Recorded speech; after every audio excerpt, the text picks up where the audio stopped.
All right, what we have here is a 2008 Ford Escape with the 3-liter V6 engine, and I'm going to install a transmission oil cooler on this. I looked online first to see if there's any videos, check out what the folks did it, and couldn't find anything on that, so I thought I'd make one here. So first thing we need to do is get rid of this grill here in front. Get that out of our way, and it's pretty simple. Just have these there's two bolts here on top, one there, one over here, and then there's two more down inside that I can't really get at right now, but I'll show you here when I get there. All you need for that is it's a 10mm socket, little extension, so you get down inside that cavity. And I'll be back. Okay, with those two bolts out now, this will move easily. And if you look down, you'll see there's two nuts that need to be removed. There's one here, and there's one right over here. Again, 10mm socket, the same socket you used to take the two bolts out of the top. Use it to take those two nuts off there, and then this whole grill will lift out of there. All right. Okay, with those nuts off, let's see, this whole thing will just slip right out. Lean it back and lift it up and get it out of here.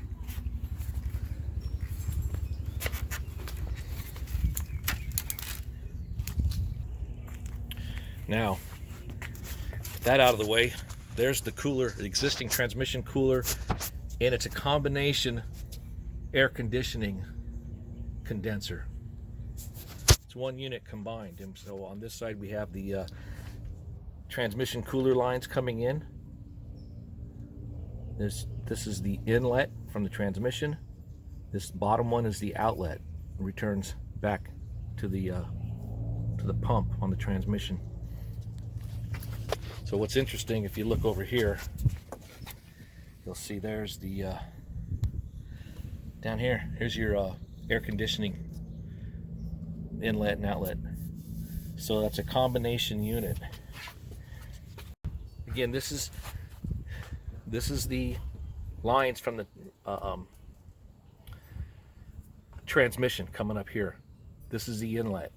So this is pressure coming off the transmission, and if you look, you can see it's just held with these clamps, this little hose clamps.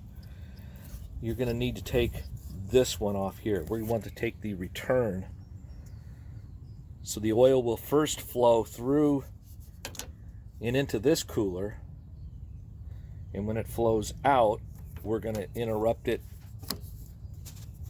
right here and take it from here and route that into the additional cooler. And then when we come back out of that cooler, we're going to go right back into this hose. So the oil flow will go into this existing cooler first and into the aftermarket cooler second. And give me a second here, I'll show you what cooler I'm going to use. All right, I got this Doral cooler here. I'm not sure if that's the right way to pronounce this. I hear people pronouncing it Durali. Whatever. Looks like Durell to me, but if that's how they want to say their name, they can say it however they want. And this is a 8000 series and 13 plate cooler. So this is the plate and fin type of cooler. I don't know if there's any information on here that help you find. Oh, there's a part number right there. All right, and comes with some hose.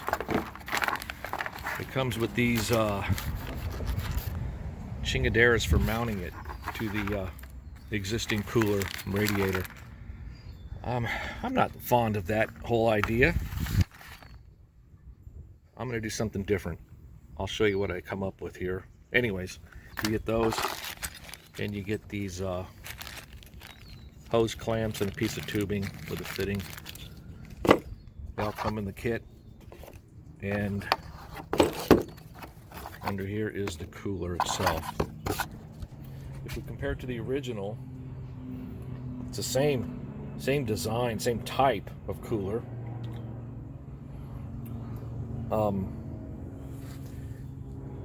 This one, the original one, is much wider, certainly the whole width of the radiator, but it's only probably about 6 rows. 1, 2, 3, 4, 5. I'm going to say probably that's it, 6 rows down, but all the way across. This is much shorter, of course, but it's 13 rows. So I'm not going to say we're going to double the capacity, but probably a 50% more cooling capacity with that cooler added to it. All right, so I'll come back, show you what I've come up with as a way to mount it. Okay, to hook this up, you're going to have to take this hose off, and to make that easier, just get this out of the way. This little bracket here, it's plastic or some kind of rubber material, plastic. That just has a little clip here. You can see that fits in this slot right there, and that you just lift that up and out of there. If you might need a screwdriver to give you a little help to lift it out of there, get it out of the way, and then you can get to the hose and a pair of pliers to squeeze that clamp, and just work it back and forth until it comes off of there. You might try, once you get it loose, you might try squirting a little WD-40 around it to loosen it so it slides, but I would not go overboard on that. First, I don't know if that WD-40, the silicones in that might attack the rubber in the hose, and that wouldn't be good. So the other thing is, you wouldn't want to get that down into the fluid either, because I'm not sure what that WD-40 might do to the transmission. So if you need it, just use it sparingly. I didn't use any. I was able to just work that free, and then push it across through to here, where I plan on just connecting that hopefully right to the cooler itself. I won't have to use another piece of hose to do that. All right, here's what I came up with to mount this cooler, and I didn't like the idea of poking something through the existing cooler and the radiator, so I just made these little brackets here to hang it with, and I'll show you once it's installed. But what I used to make those was, I just got some of this down at the Home Depot. Got some of this 1 3/8 by 48 inch perforated flat bar, and I cut the lengths I need and just made it bent little hooks on one end, and then I've insulated that with this weather stripping. What is that? 1 1/4 inch wide by 7/16 inch thick. This happens to be Frost King, but you could use whatever. And I lined it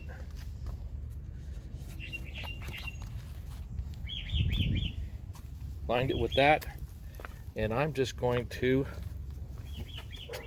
hang that over the existing cooler. And personally, I feel much better about that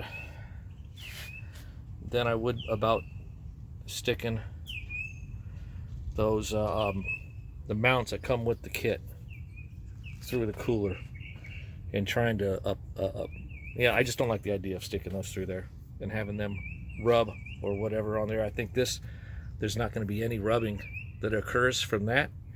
This cooler's very lightweight, so really there's going to be very little pressure on that. The weather stripping is going to provide all the cushion that's needed. And you can mount it any way you want, but that's the way I'm going to do it. And now you'll see there's my hose down here that I'm going to connect to that outlet. And then I've got to come with another piece of hose, and I'm going to use that hose that came in the kit from here and route that up to the inlet right here. And I'll be done, other than topping off the, here's the oil level installation. See if we can get down there and see the hose mounted. So there's the return hose on the bottom, and on the hook on the way in, it's going right there. Yep. There we go. Goes down, comes back up and into the cooler right there. All right, so that's it. I'll reinstall the grill and I'll be done. And while you got the grill off, this is a real nice time, good opportunity to clean that all up. If it hasn't been cleaned for a while, you have good access to the whole thing. And I used some Meguiar's what's it called, cleaning wax. It's a wax, but it's got a little bit of compound in it for abrasive, really light abrasive for cleaning, and removes oxidation, bug splatter, and so forth. Water drops that have dried on there. So yeah, do that before you stick it back on, and that's it.